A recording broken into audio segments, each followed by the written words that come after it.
Glória a Deus, eu cumprimento a cada um dos nossos irmãos com a paz do Senhor. Hoje nós estamos aqui para dar continuidade aos nossos estudos da nossa revista e Jesus Cristo, o Filho do Deus vivo, e vamos iniciar então a nossa aula de hoje com o estudo de número 5, Cristo no Velho Testamento. E aqui no textuário nos mostra Cristo dizendo: convinha que se cumprisse tudo o que de mim estava escrito na lei de Moisés e nos profetas e nos salmos. Lucas 24, 44. Aqui, na verdade, aplicada, nos diz que no Velho Testamento vemos a pessoa e a obra de Cristo representadas por meio de sombras, símbolos e tipos, cuja verdade se revela plenamente no Novo Testamento. Aqui no comentário introdução, nós já vamos iniciar os nossos comentários aqui, mostrando que as Escrituras Sagradas, isso nós dizemos do primeiro capítulo de Gênesis até o quarto capítulo do livro de Malaquias, onde nós vemos que Cristo está plenamente representado e visto em toda a Escritura Sagrada, sendo Cristo, portanto, o tema central da Bíblia e o personagem principal de toda a teologia. Então, em João 5, versículo de número 39, em uma discussão com os escribas e fariseus, Jesus diz: examinais as Escrituras, porque julgais ter nelas a vida eterna, e são elas mesmas que testificam de mim. Repreendendo a incredulidade dos dois discípulos no caminho de Emaús, Jesus lhes expunha as Escrituras e também abriu o entendimento para que eles a compreendessem e abrindo ali os livros, né, da palavra de Deus, ele demonstra, né, em todas as passagens da Bíblia Sagrada, das Escrituras, do Velho Testamento, tudo aquilo que estava relacionado diretamente à sua pessoa, à sua vinda ao mundo, à sua morte, à sua ressurreição, e que ele deveria subir novamente à sua glória. Cristo, de uma maneira magistral, mostra aos discípulos que toda a Escritura fala dele como prometido das nações, como dele como desejado das nações, e revela isto aos filhos de Israel de uma maneira maravilhosa. Então, Deus nos dá sempre revelações de Cristo no Velho Testamento, através de profecias, mas também revela Cristo na tipologia e na simbologia, né? Há diversos tipos humanos, simbólicos, proféticos e históricos de Cristo no Velho Testamento, e nós vamos analisar apenas alguns deles para que nós tenhamos condições de apresentar isso dentro de um tempo bem aproveitável. Primeiro tipo histórico de Cristo no Velho Testamento é Adão. Mesmo Adão sendo o personagem negativo na história da redenção, ele representa Cristo por ser o primeiro cabeça federal, o primeiro representante da humanidade. Então, somente Cristo e Adão foram representantes da humanidade. Adão é o primeiro representante da humanidade caída e Cristo é o último representante da humanidade restaurada. Adão, ele pecou contra Deus e a partir desse momento, todos nós pecamos juntamente com ele, fomos destituídos da glória de Deus com ele, herdamos o pecado original e também estávamos destinados à condenação eterna. Em Cristo nós ressurgimos, em Cristo nós morremos, ressuscitamos e fomos elevados às alturas e assentados com ele nas regiões celestiais. Então, por isso aqui Adão é visto como um tipo histórico de Cristo, e há entre ambos alguns contrastes positivos e negativos bastante interessantes que nós podemos explorar a partir deste momento. A Bíblia diz que o primeiro Adão foi feito alma vivente, mas o último Adão foi feito em espírito vivificante. E o lado de Adão foi aberto para gerar Eva, e simbolicamente o lado de Cristo foi aberto para gerar a igreja, o sacrifício completo de Cristo. Quando ele diz na cruz, tetelestai, está consumado, que gerou a igreja. A igreja foi prometida lá em Mateus 16, 18, ela foi gerada em Cristo no seu sacrifício na cruz, e ela foi inaugurada no dia da descida do Espírito Santo em Pentecostes. Adão, ao cair em pecado, ele tornou-se o precursor da humanidade caída, mas Cristo, ao morrer na cruz, ele torna-se o precursor da humanidade restaurada. O primeiro Adão é da terra, o último Adão é do céu. O primeiro Adão morreu e voltou ao pó, de onde era. O último Adão veio à terra, morreu, ressuscitou e voltou ao céu, ao seu lugar de origem. Por isso, apesar dos contrastes dispostos entre Adão e Cristo, Adão em tudo é um tipo histórico de Cristo, uma prefiguração perfeita, porque ele se assemelha em tudo àquele que haveria de vir. Então, Adão, ele é visto como um tipo de Cristo, como o representante da humanidade e a comunicação de todos os seus atos àqueles que são gerados através dele. Então, em Adão, todos nós fomos separados de Deus, mas em Cristo, todos nós que fomos gerados por ele pela fé, fomos então reabilitados, readmitidos à presença de Deus e tivemos a nossa comunhão restaurada. Nós temos também aqui Abel, Melquisedeque e Isaac como tipos históricos de Cristo. Em nosso passeio por Gênesis, nós vemos na pessoa de Abel traços importantes que identificam também a pessoa e a obra de Cristo, porque Abel era um homem justo, ele era filho de Adão e de Eva, irmão de Caim, e ele voluntariamente apresenta um sacrifício muito caro para Deus. Ele ofereceu o melhor das suas ovelhas e das culturas das suas ovelhas, em sacrifício a Deus, e o seu sacrifício foi aceito. Caim, por outro lado, apresenta a Deus um sacrifício do fruto da terra, simbolizando o esforço humano para tentar agradar a Deus. Deus rejeita a oferta de Caim, mas atenta para a oferta de Abel, e ele, por inveja, leva o seu irmão ao campo e o assassina. E Abel, ele morre nas mãos de Caim, sem oferecer resistência alguma, tipificando também o sacrifício e a entrega voluntária de Cristo para morrer na cruz por cada um de nós. Melquisedeque também, o sacerdote do Deus Altíssimo, era alguém muito importante. Segundo o escritor aos Hebreus, no capítulo 7, a partir do versículo 1, nos diz que esse Melquisedeque, ele não tinha pai, não tinha mãe, ele não tinha princípio de dias e nem fim de vida, era alguém semelhante ao Filho de Deus. Então, ele também é chamado de Rei de Paz, Rei de Salém, que significa Rei de Justiça e também Rei de Paz. E tudo isso nos mostra que Cristo também é o Rei de Justiça e também o Rei da Paz. Quando Abraão volta da batalha contra Quedorlaomer, dos 5 reis, ele apresenta ali 10% dos seus despojos, ou deu o dízimo de tudo aquilo que ele havia alcançado naquela batalha, e honrando aquele homem como sendo um grande sacerdote de Deus. Melquisedeque, portanto, então representa o eterno sacerdócio de Cristo, porque como ele não tinha linhagem aparente e não apresentava o princípio de dias e nem fim de vida, a Bíblia diz que ele era semelhante ao Filho de Deus. E lá no Salmo 110, Deus prometendo a Jesus diz: tu és sacerdote para sempre, segundo a ordem de Melquisedeque.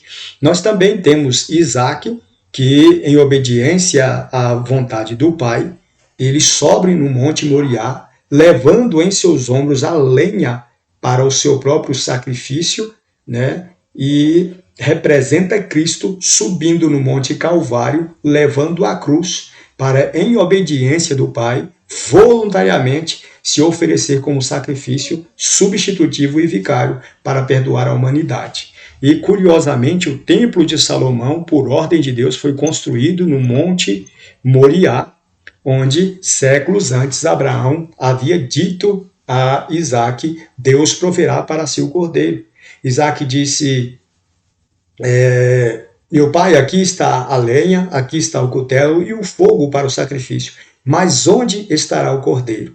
E pela fé, Abraão disse a Isaac: meu filho, Deus proverá para si o cordeiro.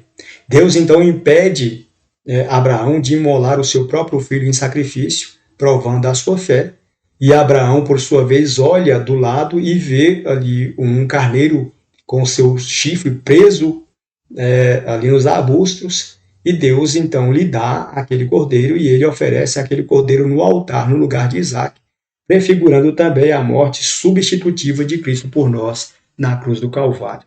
Aqui nós temos também Josué, Davi, José, Davi e Moisés, né, como grandes tipos históricos de Cristo no Velho Testamento. José era um jovem um jovem muito abençoado pelo seu pai, amado demais pelo seu pai, era filho de Raquel, juntamente com seu irmão Benjamim, e ele foi colocado então como supervisor dos seus irmãos, que ia e voltava do campo, trazendo informações e relatando a maldade dos seus irmãos ao seu pai Jacó.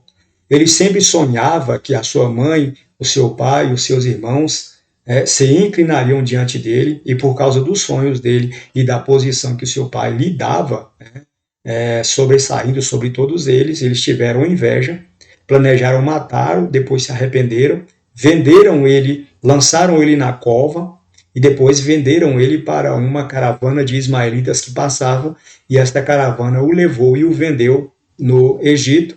Ele vai para a casa de Potifar, ele é acusado injustamente, lançado nas profundezas das masmorras do Egito, e depois ele interpreta o sonho de Faraó, que o coloca como governador de toda a terra do Egito. Aí se cumpre a profecia de que ele havia se sobrepujado e governaria o seu pai, a sua mãe e os seus irmãos. Ele, então, era um tipo de Cristo, porque Cristo também padeceu injustamente. Cristo, ele foi vendido por Judas por 30 moedas de prata. Ele desceu ao seio da terra, foi sepultado depois da sua morte. Ele ressuscitou e foi exaltado nas alturas, à destra da majestade nas alturas, depois de ter realizado um sacrifício perfeito.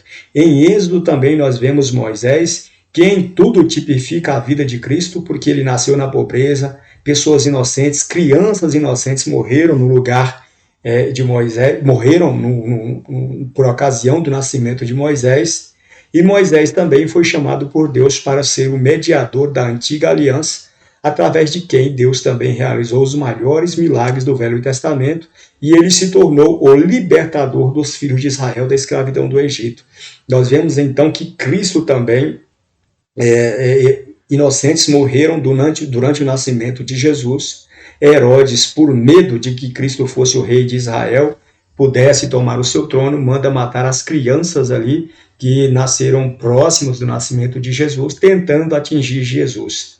A Bíblia diz que Jesus realizou os maiores milagres de toda a Escritura Sagradas e também foi o autor da nova aliança com o povo de Deus através do seu sangue. Então Moisés também era um tipo de Cristo.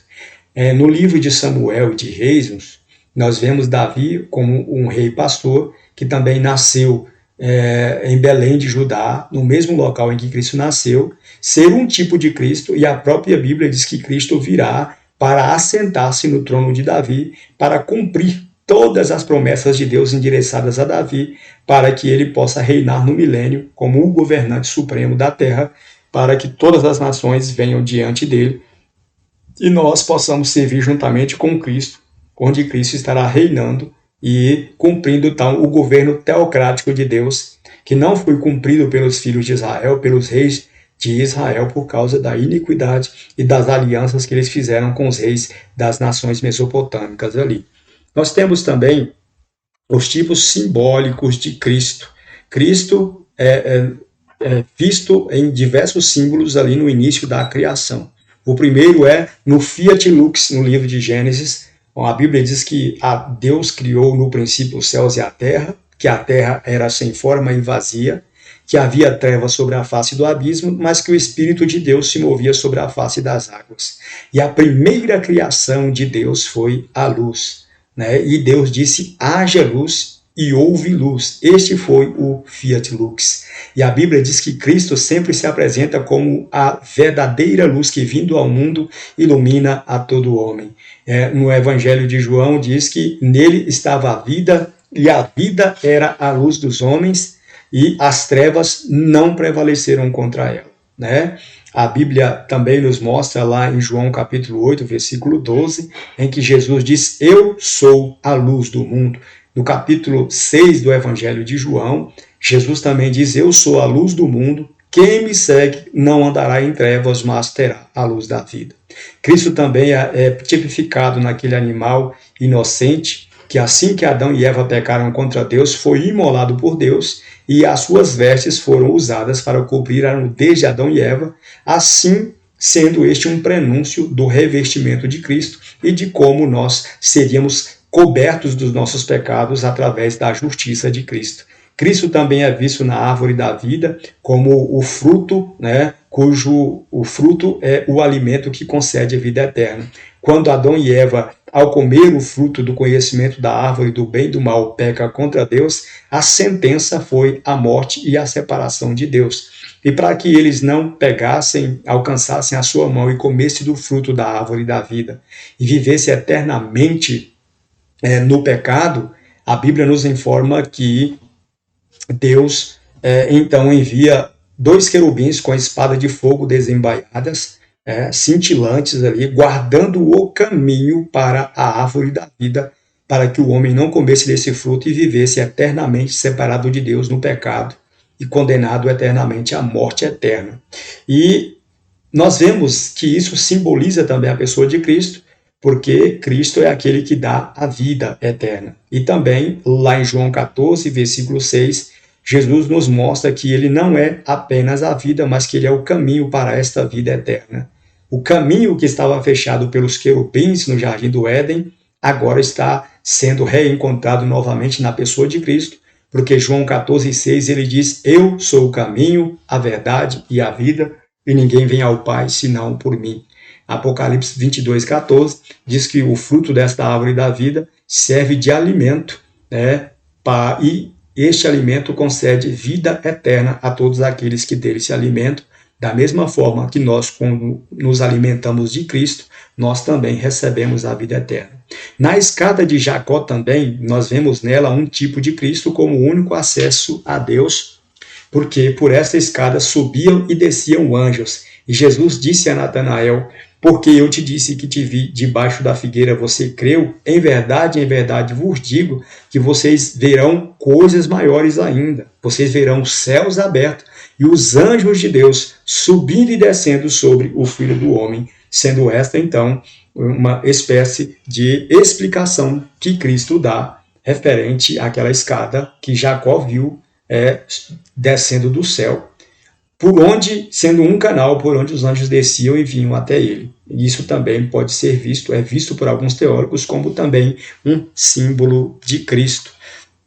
Nós também temos os tipos simbólicos de Cristo no Pentateuco. Esses tipos também são conhecidos como tipos impessoais, que retratam aspectos da vida e da obra de Cristo com riquezas de detalhes. Na Arca de Noé, nós vemos em Gênesis que esta Arca de Noé foi construída para salvar o povo do dilúvio, e que quando o Noé, pregoeiro da justiça, construía essa arca, as pessoas não atentaram-se para esta mensagem que Noé pregava, e pela fé somente Noé e mais 7 pessoas, 8 almas, foram salvas, e esta arca era o único meio de salvar-se do dilúvio, assim como Cristo é o único caminho para o céu. Em Êxodo também, Cristo é tipificado no Cordeiro da Páscoa, que é morto ali, cujo sangue foi passado nos umbrais da porta, para que quando o anjo da morte viesse, ele encontrasse aquele sangue depositado na porta dos filhos de Israel e não matasse os primogênitos de Israel na terra do Egito. Cristo também é visto como o pão asmo, aquele pão que representa a pressa com que os filhos de Israel saíram do Egito, e também nas primícias, representando Cristo como o primeiro primogênito, como o primogênito dentre os mortos, como as primícias daqueles que dormem, e também no maná, como aquele que traz alimento ao mundo. Jesus diz: vossos pais comeram o maná no deserto e morreram. Eu sou o pão vivo que desceu do céu. E eu sou o pão de Deus que, quando desce do céu, dá vida ao mundo, e o pão que eu dou a favor do mundo é a minha própria carne, de modo que todo aquele que se alimenta de mim, também por mim viverá. No livro de Levíticos, Cristo é tipificado nos sacrifícios diários, também conhecidos como 5 sacrifícios: o sacrifício de holocausto, o sacrifício pacífico, o sacrifício de manjares, o sacrifício pela culpa e o sacrifício pelo pecado, representam simbolizam toda a liturgia sacrificial de Cristo morrendo por nós. Então, cada aspecto ali dos 5 sacrifícios fala de algo da nossa vida que Cristo restaurou, para que nós tivéssemos plena comunhão com Deus. Cristo também é tipificado no ano do jubileu, que é chamado de ano de descanso, o ano sabático. Este ano era o ano em que ninguém podia plantar e só poderia colher aquilo que havia sido plantado no ano anterior. Era um ano de viver pela fé, era um ano de confiar unicamente na provisão de Deus, era o ano que se apregoava liberdade em toda a terra de Israel, em que se devolviam e remiam todas as terras que haviam perdidas e hipotecadas por causa da pobreza, e era um ano também que se deveria libertar todos os escravos e dar descanso a todos os animais, inclusive à terra. As propriedades deveriam ser devolvidas ao seu antigo dono, as cadeias tinham que ser abertas, livrando os homens da condenação, e também para trazer de volta o direito das pessoas que haviam perdido seus filhos para a escravidão. E lá em Isaías 61, Jesus se mostra como o cumprimento do jubileu, quando ele diz: o Espírito do Senhor Deus está sobre mim, porque me ungiu para evangelizar os pobres, para proclamar liberdade aos cativos, a abertura de prisão aos presos, a consolar todos os tristes de Sião e para anunciar o ano aceitável do Senhor. Nós vemos que Cristo também é tipificado nas 7 festas de Israel, que, segundo os estudiosos, representam um cronograma da salvação, ou seja, os 7 passos estabelecidos por Deus na história para salvar a humanidade.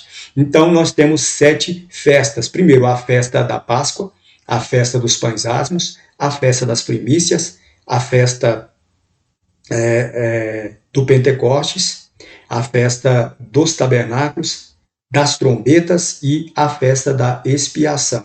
A festa da Páscoa fala da morte de Cristo, dos pães asmos fala do seu sepultamento, das primícias fala da sua ressurreição, Pentecostes fala da descida do Espírito Santo, do tabernáculos fala do momento em que Cristo desceu ao mundo para tabernar conosco, através também do Espírito Santo e também da sua vida em carne para o mundo. A festa das trombetas fala do arrebatamento da igreja e a festa da expiação fala do julgamento das nações. Tudo isso representa Cristo, porque Cristo cumpre todos os 7 passos de Deus, dessas 7 festas estabelecidas por Deus, como um cronograma, para detalhar como ele estaria então executando o propósito da salvação sobre toda a nação de Israel e também sobre toda a humanidade. Em Números também nós vemos Cristo ser representado na rocha ferida. Lá no livro de Números, capítulo 20, versículo de número 11, nós vemos que o povo de Israel, ele chora com sede, e Deus ordena a Moisés que ferisse a rocha, uma única vez, para que ele falasse a rocha, para que a rocha produzisse água, e Moisés, para saciar a sede do povo, mas Moisés ali vai e bate na rocha novamente.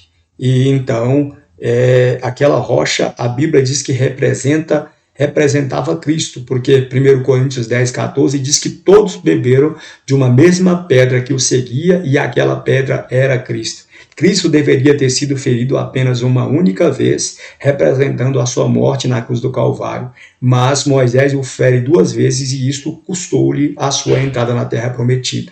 Cristo só poderia ser ferido uma vez para dar o direito à vida eterna à humanidade, e também, através deste ferimento, ele pudesse também trazer o Espírito Santo. Por isso que essa rocha que emana água de si mesma, representa Cristo derramando o Espírito Santo sobre todos aqueles que têm sede da sua graça e da sua presença. Jesus, por ocasião da festa dos tabernáculos, que ele vai ao templo, ele diz que todo aquele que tem sede, venha a mim e beba, de Pentecostes, né? Todo aquele que tem sede, venha a mim e beba, porque do seu interior, como diz as Escrituras, fluirão rios de água viva. Nós temos também aqui a vara de Arão que floresceu.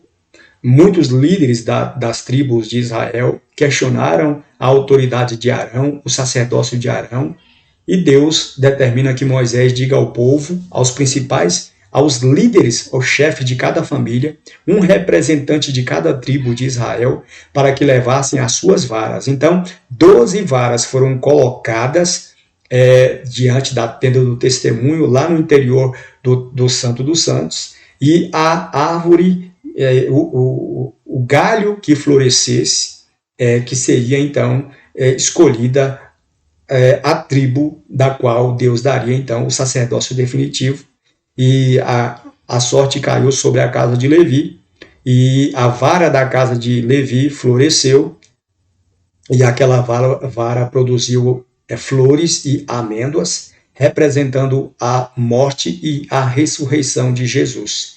E também indicando que a família de Arão teria então um sacerdócio perpétuo, representando a perpetuidade do sacerdócio de Cristo por todos nós, sendo exercido por toda a eternidade. Nós temos também aqui a serpente de bronze, as serpentes ardentes que foram enviadas por Deus ante a murmuração dos filhos de Israel no deserto, e muitos israelitas morreram, e Deus ordena que Moisés pegue um cabo, um mastro bem alto, construa uma serpente de bronze, coloque essa serpente em cima desse mastro e saia com ela estendida no meio do arraial, para que quando os filhos de Israel, picados por essa serpente, olhassem para esta serpente de bronze, eles fossem curados e salvos da morte. E Jesus, explicando a Nicodemos, ele diz: assim como Moisés levantou a serpente no deserto, assim importa que o Filho do Homem seja levantado, para que todo aquele que nele crê não pereça, mas tenha a vida eterna. Cristo também é representado também nas 6 cidades de refúgio, porque essas 6 cidades de refúgios foram construídas para que quando uma pessoa matasse por acidente alguém, né, ele pudesse fugir para lá, para fugir, para se proteger do vingador do sangue, que poderia ser um juiz, ou que poderia ser os parentes da vítima assassinada, que poderiam persegui-lo e matá-lo. Mas se ele estivesse dentro das cidades de refúgio, enquanto não finalizasse a investigação para saber se aquele homicídio foi um homicídio acidental ou deliberado ou premeditado, aquele homem teria total condição. Da mesma forma que o pecador ele era acolhido na cidade de refúgio para ser livre da morte, nós somos acolhidos em Cristo para que a morte não tenha mais domínio sobre nós. Então, nós também temos agora o livro de Levítico, um livro de Deuteronômio, que cujo significado é segunda lei, e este livro também simboliza Cristo como o autor da segunda aliança ou do Novo Testamento no seu sangue. Nós temos também o tabernáculo de Deus erigido no deserto, no centro do acampamento dos filhos de Israel, da mesma forma que Cristo deve estar no centro da nossa vida. Quem olhava o tabernáculo do alto e via o tabernáculo no centro, as tribos em volta do tabernáculo do alto, segundo os estudiosos, eles estavam todos acampados em torno do tabernáculo como se fosse uma espécie de cruz. E dentro desse tabernáculo, que era de 44 metros de comprimento por 26 metros de largura, existia ali então uma porta indicando Cristo como a única porta de acesso a Deus. Existia um altar de bronze representando o mais alto sacrifício de Cristo na cruz do Calvário, uma pia de bronze com água representando a purificação pelo sangue de Jesus e o batismo nas águas, e ao passar por esta bacia, encontrava-se diretamente então na tenda, também chamada propriamente de tabernáculo de Deus, E no interior desta tenda estava ali, então, o castiçal de ouro de 7 braços, representando Cristo como a luz do mundo, os pães da preposição representando Jesus como o pão da vida, e também o altar de incenso representando também a oração intercessória de Cristo em nosso favor. Atravessando o véu daquele primeira tenda, estava ali também um local chamado de Santo dos Santos, que era a parte mais sagrada deste tabernáculo, e ali estava então a Arca da Aliança, e em cima desta Arca da Aliança havia uma tampa chamada de propiciatório, que era uma peça que se formava uma única peça com 2 querubins de ouro, batidos de ouro, que eles se encurvavam com o seu rosto virado para aquela tampa, e o sumo sacerdote entrava uma vez por ano, levando um sangue do animal nas mãos, e apresentava aquele sangue, espargia em cima do propiciatório, e naquele dia, chamado de dia da expiação, o povo de Israel era perdoado dos seus pecados, tipificando então como seria a entrada de Cristo no céu, não levando o sangue alheio, mas o seu próprio sangue, para se oferecer por nós, para nos lavar da condenação e nos livrar de tudo aquilo que estava contrário e determinado contra nós, se nós não tivéssemos Cristo como nosso Salvador.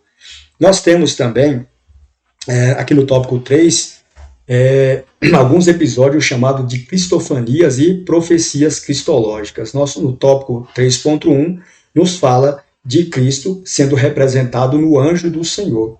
Os estudiosos chamam então de cristofania ou de teofania as manifestações veterotestamentárias que indicam a presença do Cristo antes de nascer no ventre de Maria, chamado de Cristo pré-encarnado.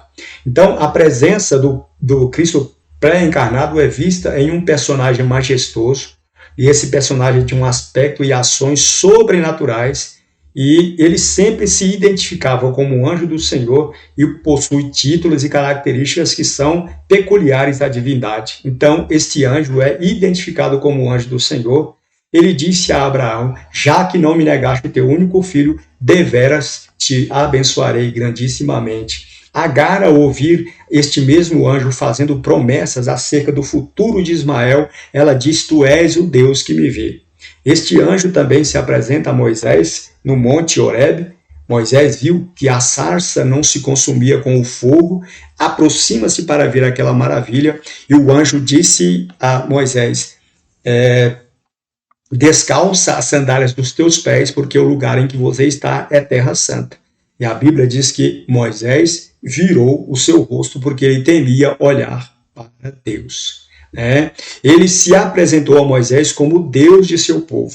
Se apresentou a Josué como o príncipe do exército de Deus. Se apresentou a Manoá para fazer a revelação do nascimento de Sansão. E quando Manoá pergunta o seu nome, ele diz: por que você quer saber o meu nome? O meu nome é maravilhoso. Se você for ver lá em Isaías, no capítulo 9, onde diz que o menino nos nasceu, um filho se nos deu, e o seu nome será maravilhoso, conselheiro, Deus forte, Pai da eternidade e príncipe da paz. Quando ele diz meu nome é maravilhoso, ele está dizendo um dos nomes pelos quais Cristo também é apresentado. Ele é chamado de maravilhoso. Porque pergunta pelo meu nome, o meu nome é maravilhoso. E quem poderia ser este anjo? Certamente é a manifestação do Cristo pré-encarnado, agindo desde os anais do Velho Testamento para guiar todo o curso da história ao cumprimento dos fiéis propósitos de Deus no tocante à salvação da humanidade. Nós temos também aqui no tópico 3.2 o quarto homem na fornalha ardente. O quarto homem visto por Nabucodonosor depois que ele ata Sadraque, Mesaque e Abednego, os 3 amigos de Daniel, e os lança na fornalha de fogo ardente, imaginando que destruiria a vida deles. Quando ele olha para dentro daquela fornalha, ele fica espantado, ele fica aturdido. Não foram 3 homens que nós lançamos atados de pés e mãos, vivos, dentro do fogo, para que eles fossem mortos? E por que eu estou vendo 4 homens andando livremente no meio desta fornalha e o fogo não tem poder sobre eles, e o quarto homem no centro desta fornalha é semelhante ao Filho dos Deuses? Neste episódio, os 3 amigos de Daniel, eles foram salvos por esse ser glorioso, em que, diante da perplexidade do rei, esse mesmo rei entende que aquele quarto homem era semelhante ao filho dos deuses, ou necessariamente o filho de Deus, porque ele viu nesse homem um aspecto tão grandioso que ele não entendeu que tratasse de um simples anjo ou um simples ser humano, mas ele entendeu ser um filho de Deus. E por isso ele entendeu isso de tal maneira que ele fez um decreto exigindo adoração ao Deus que o livrou. Os amigos de Daniel, Sadraque, Mesaque e Abidnego, do poder do fogo, e os trouxeram incólumes para fora. Então, isto nos mostra que este quarto homem na fornalha ardente é também uma manifestação do Cristo pré-encarnado. Agora nós temos também aqui as profecias cristológicas no Velho Testamento, cumpridas no Novo Testamento, que se aplicam diretamente a Cristo. E quando essas profecias geralmente aconteciam, o episódio ali acontecia, o escritor neotestamentário, ele se encarregava de dizer: tudo isso aconteceu para cumprir o que foi dito pelo profeta tal. Então, mais de 700 anos antes da vinda de Jesus, a Bíblia já anunciava o nascimento de Jesus na cidade de Belém. Ele diz: eis que a virgem conceberá e dará à luz um filho. Isaías 7,14, Miqueias 5,2, e tu, Belém Efrata, de maneira alguma és a menor das terras, das terras de Israel, porque de ti me há de nascer o guia, aquele que há de apacentar o meu povo Israel, cujos dias são desde os tempos antigos, cujas origens são desde a eternidade. Ele também diz em Oséias 1,11, do Egito chamarei o meu filho, cumprindo aquele momento em que Cristo foi enviado pelo anjo de Deus ao Egito, até que Herodes fosse morto. E também a missão salvífica de Cristo lá em Isaías 61 foi profetizada, e a gente vê isso no Evangelho de Lucas, onde Cristo se apresenta na sinagoga dizendo que nele se cumpriu aquela profecia. Cristo, a Bíblia Sagrada também denuncia que Cristo seria odiado sem causa, tanto no Salmo 35 como no Salmo 69, vendido por 30 moedas de prata, conforme Isaías 11:13, e traído por seu amigo íntimo, conforme Salmo 41, versículo de número 9. Na escolha de Matias, os apóstolos disseram que tudo o que aconteceu a Judas foi para que se cumprisse as Escrituras, né? E aqui também diz, as Escrituras ainda diz que Cristo seria injuriado, Isaías 50, verso 6, que ele seria contado entre os malfeitores, né? Falando da sua crucificação entre os dois ladrões. Ele estava no centro, um foi crucificado à sua esquerda e o outro à direita, e que ele teria as suas mãos e pés perfurados, conforme relatado em Salmo 22:16, Zacarias 2:10, e que as suas vestes seriam repartidas. Aquele episódio em que os soldados lançaram sorte sobre as túnicas de Jesus. Tudo isso foi cumprido ali naquele momento. E por fim também, na cruz, o profeta retrata o abandono de Cristo por parte de Deus, né? E esse abandono não é um abandono literal, porque a Bíblia diz lá em 2 Coríntios, capítulo 5, versículo 19, se eu não me engano, que diz que Deus estava em Cristo reconciliando consigo o mundo. Então não foi um abandono literal, mas um abandono simbólico naquele momento, por ver todo o sofrimento que seu filho estaria sofrendo na cruz do Calvário. E também Isaías 53, do 8 a 9, também nos remete à sua morte vicária.